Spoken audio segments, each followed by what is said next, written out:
Dubai drivers lost around 22 hours in traffic last year. That was a good segue. And that was a good pun.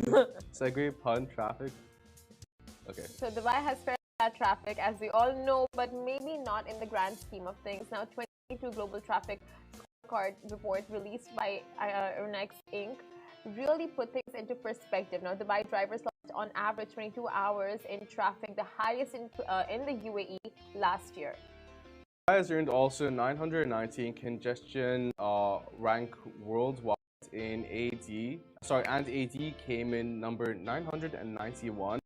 Who earned the number one spot? London.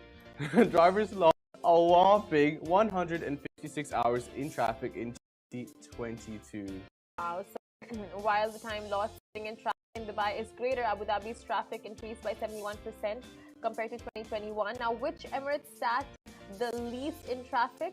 Well, that's Quain.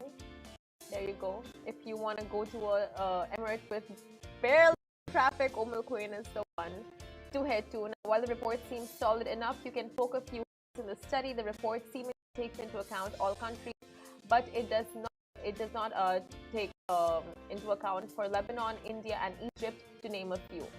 And although the traffic seems to be getting worse, things will turn around soon. The Ministry of Energy and Infrastructure announced a 5 billion dirham road plan to reduce traffic congestion by undertaking projects to develop and upgrade federal roads.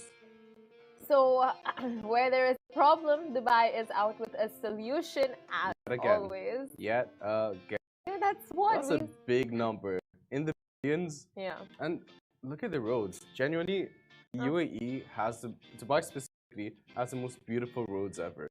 Like, it's complex. It's created in such a beautiful way, but it's smooth at the same time. Like, it all makes sense. Like, when I first came, didn't start driving, I was like, it's really confusing. But once I did start driving, I was like, this is very smart. Yeah. And when I was in London, the traffic was so bad. You pay like 100 dirhams for a 10-minute ride when you take an Uber. Traffic was really, really bad. And when someone mentioned traffic here, I'm like, this isn't even bad. Like, our roads are bigger, there's more space. So it's true. thought of, you know. Very true. When you compare the traffic in other countries, really not that bad, but I mean, from statistics, maybe it is somewhere here or there, but like the roads here, infrastructure is amazing.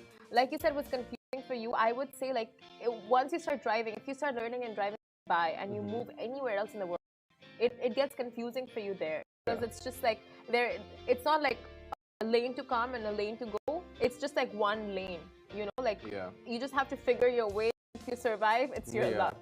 And then, like, England especially, the roads are so confusing. But also, one thing that does play a role into it is that this is a new city. Yeah. So it's built with like 100 years into consideration and with thought in it.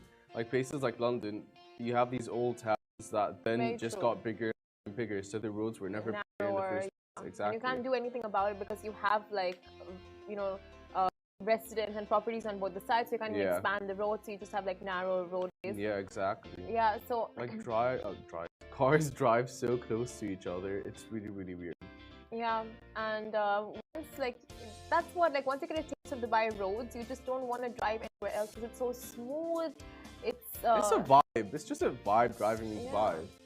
that's Like, why people are so prone to speeding, because it's just like a very smooth, hassle-free drive. Yeah, although they still shouldn't. Yeah, but, like, of course not. We get where you're coming from, but still, you should know better.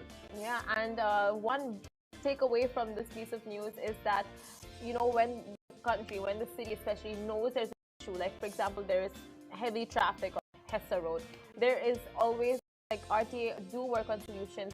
Always, like, you know, they're either out, like, what's happening here, what's happening there, where's the congestion, how can they fix it? So one big takeaway is, like, solutions, not problems. Yep. The solution is not problem is something that we say a lot in the office. Yeah. And someone's come up with the SNP. So, like, check out the SNP. Like, every time someone says something, it's like, check out the SNP. Yeah. You should make it more thing. It makes it seem like this. It's like, if you have a problem, what is the countering solution for that, you know? Read the SNP. SNP is wow. And the SNP doesn't really exist, but you're the SNP. It just makes it so efficient. It does. Love It that. does, and it gets your mind thinking.